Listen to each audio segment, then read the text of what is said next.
Hello everyone, welcome back to this channel.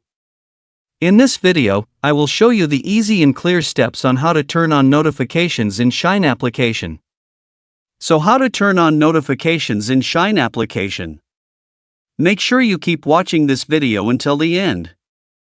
Let's get started right away. Firstly, open the Shein app on your Android device. This is the initial screen of the Shein app. Next, tap the profile icon at the bottom right of the screen. And a menu like this will appear.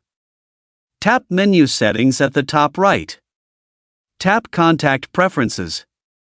Tap New Message Notification. Tap New Message Notification again. Tap Allow Notifications. So that's it, tutorial how to turn on notifications in Shein application. Thank you for watching. I hope this video was helpful. See you in the next video.